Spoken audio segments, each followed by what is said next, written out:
Hi everyone, welcome back to my channel. But if you're new here, my name is Carla and I make videos about how I show up for myself in hopes of inspiring you to do the same. In today's video, I'm going to be sharing with you 7 tips that I have for dealing with being overwhelmed and stressed. I know that so many of us are so busy and life is just so bleeding hectic sometimes. It just never ends. And especially if you are a woman, not to discount any men or gentlemen or other who are watching here, but women tend to be the great givers of society. We tend to have so much on, so much that we have to mentally organize for our entire family, for our entire office, for our entire careers, whatever it might be. And that can get really, really overwhelming and very, very stressful. If you've ever seen any of my vlogs, you know that I'm constantly running around the place. And a lot of people ask me, how do I look like I have my stuff together all the time? And I think that these are 7 tips that I have that help me to deal with overwhelm and being stressed. I'm definitely not saying that this is fixing it, but these are things that help to reduce that feeling of being totally overwhelmed and very stressed. Tip number 1 is to prioritize and organize. Stress typically comes from feeling like we don't have enough time to do all the things that we have on our list. There's no way that anybody can do all the things that we all have on our list. I'm sure if you are guilty as I am of this, I find it incredibly difficult to not have like 17,000 things on my list. By the end of the day, I haven't managed to tick everything off. I feel a bit like a failure, whereas that is not realistic. By prioritizing what is actually necessary to do and not just time-based priority. There's a big difference between time-based priority and general priority. So when we're thinking about time-based priority, we're probably actually more talking about urgency. So for example, every day I have to do a certain task with social media. That is something that is, while it is time-based urgency, it's not actually helping me to create systems and to create practices that are going to put me into a better place for next week. So say, for example, a priority for me might be a strategy meeting with my manager to create plans and systems of what's going to happen. Whereas the time-based urgency, what I would have considered a time-based priority previously, would have been to get that social media post done because it needs to be done. Whereas working on something that is overarching is actually going to help me to create a system that is much better and much more sustainable. Stress is also caused a lot by having to constantly make decisions. We can get decision fatigue. That is something that is very real. Take a simple example from me. If I know that I will not be at home, I'll be working out of office tomorrow.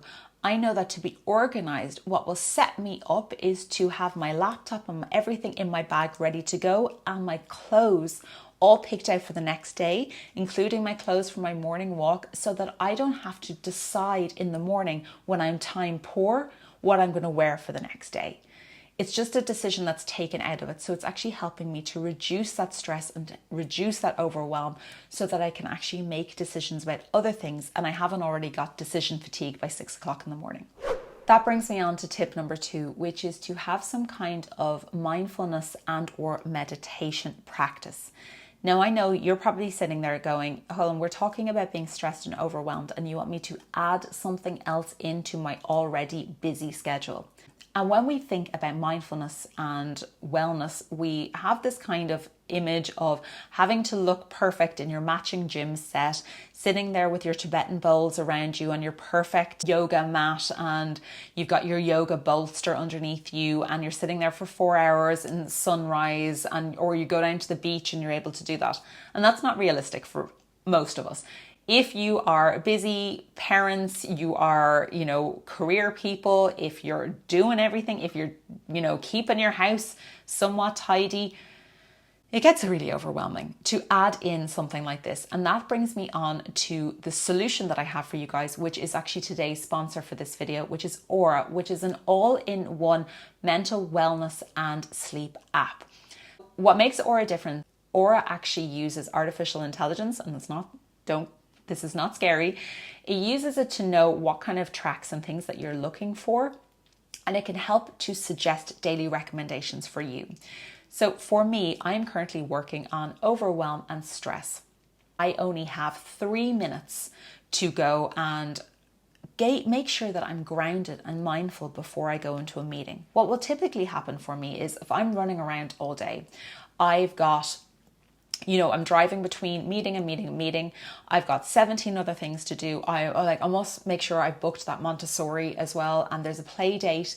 But oh my gosh, I also need to get the fridge fixed. The car needs to be serviced, but I've got this meeting now and I've got that deadline for next week and I've got all these things running around in my head and I'm starting to get overwhelmed. But I know now in the next 5 minutes I need to go into a really, really important meeting, and I'm sitting outside in my car and all I've got is 5 minutes. And what I can do is I can go onto Aura, I can open up the app, I can search for something that is specific to my needs. I am going to search for something to do with overwhelm. I'm going to pick a track and I want a meditation, but I only have 5 minutes maximum. I can see here that Elizabeth, who is a mentor and author, she has a 4 minute from overwhelmed to peaceful morning meditation. So I can listen to that. If you're experiencing stress and anxiety, this meditation, I can just press play. Welcome to this meditation on exploring the idea of being peacefully busy throughout your day. I can sit and listen to that for 4 minutes. I can spare 4 minutes to myself for this. What I love about Aura is that it has so many different coaches. It has different areas to do with mindfulness. We even have some CBT, so there's therapists. It's actually got the world's largest audio wellness content library. But it's not overwhelming because it's using that AI for you. So if you know that you want to practice some sleep, you can go on and have 60 minutes of soundscape. It's one of Apple's Best of Apple award winners. It's got like 7 million users worldwide. It's got 30,000 5-star reviews. It's really honestly one of the best apps that I've used. Guys, if you want to try Aura for yourself, they have kindly offered my viewers a free trial, completely free for 7 days. And if you are one of the first 500 people to sign up, you get 25% off if you want to continue your membership. And I'm pretty sure that most of you will want to continue your membership because I know how valuable this app has been to me. It's really helping me deal with my overwhelm and take those little snippets of my day so that I can practice my mindfulness and get in a good meditation practice that makes me feel a lot more zen and a lot more calm before I continue on with the rest of my day. Tip number 3 is time management. These concepts can seem quite abstract and quite overarching, but there's a couple of things that I think might help you guys because they've really helped me. The first is to be very intentional with my time split between the areas of my life. So for example, when I'm working, that is my work time. I am not trying to organize something for the house. I am not trying to manage, some childcare. I am not trying to book a holiday. I'm not online shopping.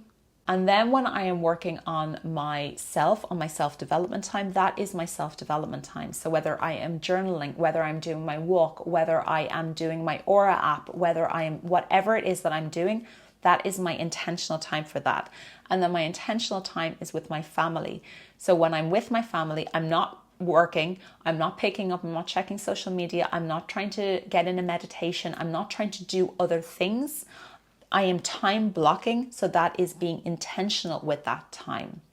Another thing is breaking that time blocking down even into your work day or what you're doing on a daily basis. So say, for example, for my schedule, I wake up and the first 2 hours are for myself. They are for my walk, they are for my meditation, and they are for to get me ready for the day.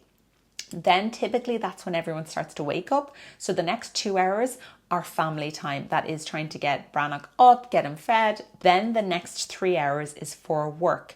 Typically, the first 40 minutes I will dedicate to doing my emails and dedicated to checking if there's anything from my VA that I need to work with or anything like that. We have this tendency to think that we need to sit in these big slogs of work, that we need to focus and bog down onto something, but our concentration can only last for a certain amount of time. There is like a simple method, it's called the Pomodoro method, where it's you set a timer for 25 minutes and you work for 25 minutes and you stand up for 5 minutes and just move, do something else. Whether it's check your phone, get a cup of coffee, drink a glass of water, something like that. But by taking those 25 minutes of intentional power work and then taking a 5-minute break, it can help to reduce that feeling of overwhelm, because what you're actually doing is being really dedicated to one task at a time and getting that done, as opposed to trying to do 5 other things or only half hours doing something. I find that by being very intentional with that 25 minutes, that I can do it. Also, another way that I do it is I put a load of laundry on. That's 39 minutes on my laundry machine. And I know that I want to get those clothes out so that they're not creased. So I set 40 minutes for time to work and then pass it over, put it into the dryer, put it on the line, whatever it is, get the next load on, next 40 minutes. Tip number 4 is to find ways to recharge your batteries. We are social beings and we can recharge our batteries when we are around the right people, when we're interacting with people who are in a similar place to us. I know that there are a lot of mums out there who get solace from having like mum dates, or I know a friend of mine who goes and she meets up with her mum friends without the kids once a month. And that helps her to recharge her batteries because she's identifying with other people who are in similar positions to her.